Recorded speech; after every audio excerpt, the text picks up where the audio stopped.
গেল কয়েকদিন আগে আমাদের সেনাবাহিনীর প্রধান তিনি কিন্তু একটা কথা বলেছিলেন, বাংলাদেশের ওই 5ই আগস্টের পরে প্রায় 700-র কাছাকাছি আওয়ামী লীগের রাজনৈতিক অঙ্গনের প্রশাসনের অনেক গুরুত্বপূর্ণ ব্যক্তিরা সেনাবাহিনীর কাছে আশ্রয় চেয়েছে। আর এর মাঝখানে গণমাধ্যমে অনেকের নাম উঠে এসেছে যে যারা দেশ ছেড়ে গেছে, দেশ ছেড়ে যায়নি। আবার যারা দেশ ছেড়ে গেছে তারা কোথায় গেছে, কোন দেশে আছে, কোন রকম খবর নাই, মনে যে পৃথিবী থেকে এই মানুষগুলা কার্যত গায়েব হয়ে আছে।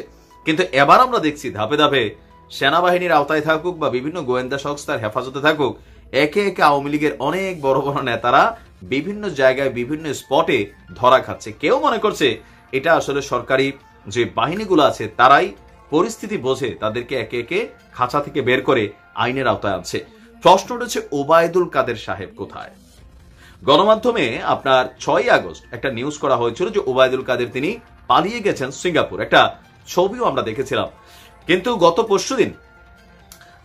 গতকালকে বাংলাদেশের প্রথম সারির গণমাধ্যম কালের কণ্ঠ, দৈনিক ইত্তেফাক, আরো বেশ কয়েকটা পত্রিকা যখন হেডলাইনে লিখলো দেশে আছি, পালিয়ে যায়নি ওবায়দুল, পুরা জাতি জনতা আমিও নিজে দৌড়ে ঢুকলাম, ওবায়দুল কাদের কাকু কোন গর্তের মধ্যে লুকায় আছে যেখান থেকে তিনি আওয়াজ দিলেন। তবে ওবায়দুল ঠিক আছে, কিন্তু শেষের অংশ কাদের না, ওবায়দুল হাসান। নিশ্চয়ই বুঝতে পারছেন আমরা কাকে নিয়ে কথা বলছি। তবে ওবায়দুল কাদেরের সম্পর্কে সর্বশেষ আপডেট, তিনি বাংলাদেশ ছেড়ে চলে গেছেন এটাই। আর ওবায়দুল হাসানকে অলরেডি চেহারা দেখে চিনতে পারছেন, তিনি হচ্ছেন আমাদের সাবেক বিচারপতি ওবায়দুল হাসান। পরশুদিন থেকে আলোচনায় ছিল যে সদ্য সাবেক প্রধান বিচারপতি ওবায়দুল হাসান সহ দেশের তিনি দেশ ছেড়ে চলে গেছেন। বেশ কয়েকটি গণমাধ্যম এই নিউজটা করছে। এখন নিউজটা করার পরে তিনি জানিয়েছেন যে তিনি আসলে দেশ ছেড়ে যাননি। তার মানে ওবায়দুল লেখা পত্রিকারা যেটা করছে, শুধু আমরা ইউটিউবাররা যে শিরোনাম টাইটেল একটু লাড়াচাড়া করি বিষয়টা তা না, মূলধারার গণমাধ্যমও বিষয়টা নিয়ে কিন্তু লাড়াচাড়া করে।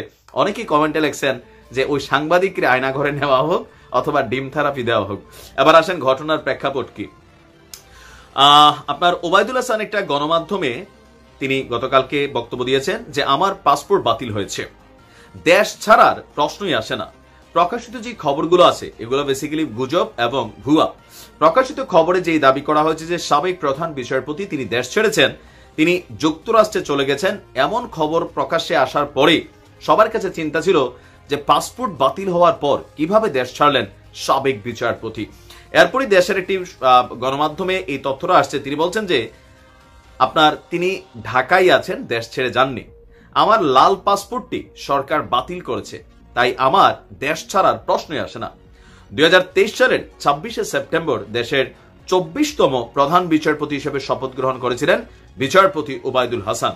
আর গত 10ই আগস্ট ছাত্র জনতার এই অভ্যুত্থানের পর পদত্যাগ করতে বাধ্য হয়েছিলেন আমাদের এই সাবেক প্রধান বিচারপতি। তার মানে গণমাধ্যমে ওবায়দুল দেখে আমরা যেটা সবাই ভাবছিলাম যে কাদের কাকু বিষয়টা তা না, তিনি অরিজিনালি সিঙ্গাপুরে আছেন বলে আপনার কাছে প্রমাণ কি? প্রমাণ নাই। তবে যতটুকু তথ্যপাত্য বিভিন্ন জায়গা থেকে শুনি এটাই মনে হয়েছে। তবে সিঙ্গাপুরে যাওয়ার পরও কার্যত হয়তো তিনি এক ধরনের গায়েব অবস্থায় আছেন, কোন রকম ছবি ফুটেজ বা তারা যে আছেন ওইসব দেশে কোন রকম কিন্তু সামনে কোনো কিছু আসছে না। ভালো থাকবেন।